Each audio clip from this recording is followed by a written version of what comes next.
What's going on, everybody? Today, I'm going to be ranking Christopher Nolan's films from worst to best. A couple months ago, I'd only seen about two of his movies, Inception and The Dark Knight. But now, I've seen all 11 of his films. So right now, we're going to be ranking his films from worst to best. So coming in number 11 is going to be Tenet. Tenet it's a pretty good movie, but I didn't understand it, so I'm gonna need to give it another watch before I give you my thoughts in it, because I really didn't understand that much. So yeah, coming number 10 is gonna be Following. Following is an amazing directorial debut. Oh, by the way, from Following to number one, they're all 4 stars to 5 stars. They're amazing. All of his movies are amazing, except Tenet so far. This movie is really good. For a directorial debut made on $6,000, I think it's really good. The acting, the story is decent. The acting is decent too, but for a directorial debut, it's pretty dang good. Coming number 9 is gonna be The Dark Knight Rises. This movie was way too long for my liking. I think it's maybe not way too long, but like maybe cut it down, like make it like The Dark Knight, 2.5 hours, not almost 3 hours. Um, performances in this movie are really good, especially Bane. The audio mixing is way too loud. It's like all the audio in the background is really quiet, and then Bane comes on, and he's like, "Oh hello," and it's like, bro, it's so like loud. So I keep having to turn the volume up and down, and it was kind of annoying, but it's really good. It's a really good performance by him, and Christian Bale's good. I think it's his best performance out of the trilogy. Bane though isn't as good as Heath Ledger's Joker. But we'll talk about him, way higher on my list. Number 8 is going to be Dunkirk. Even though this is number 8, this is still one of the best war films I've ever seen in my life. Such a great movie. The beginning is kind of slow, and then it's just so good. No, maybe like an hour and a half. Like the first maybe like 20 minutes is slow, and then the hour and a half is amazing. So good. Number 7 is going to be Insomnia. This is Nolan's second most underrated movie. It's amazing. This movie's so good. The performance is amazing. The story is pretty good.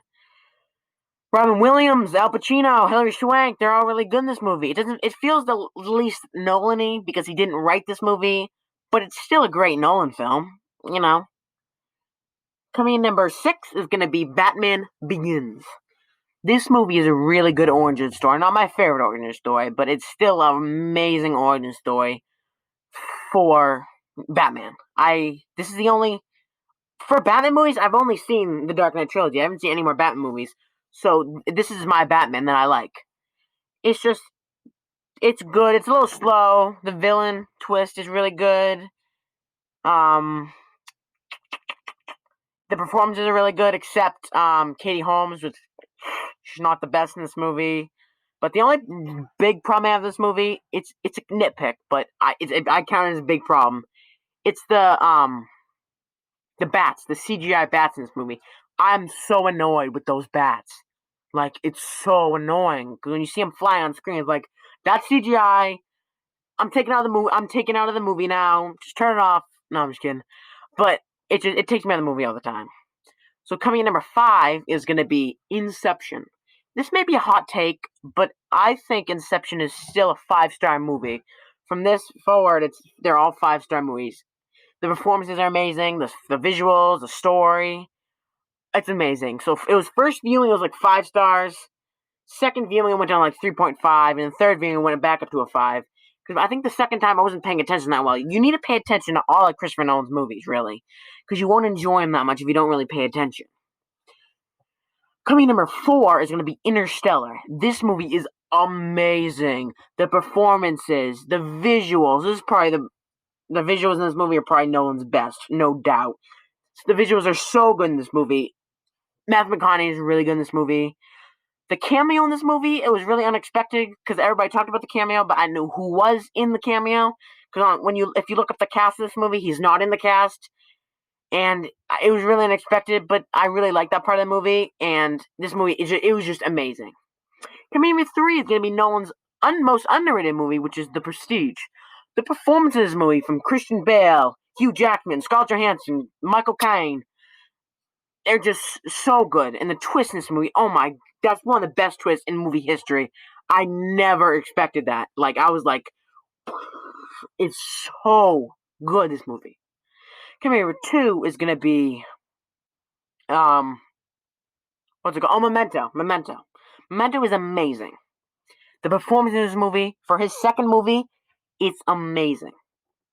Performances, story, how it's told backwards, it's amazing. So good. Come here, number one. If you haven't guessed it already, it's The Dark Knight. I can't say anything about The Dark Knight that hasn't already been said. It's a masterpiece. Heath Ledger is amazing. The commissioner is amazing. Or what's his name in real life? Gary Oldman in this movie is amazing. Everybody in this movie is so good. The action is so good. One of the best action movies. One of the best crime thrillers. One of the best comic book movies. Not my favorite comic book movie, but it's amazing. And that was my ranking of Christopher Nolan's movies. Drop your ranking in the comments below, and thank you everybody for watching.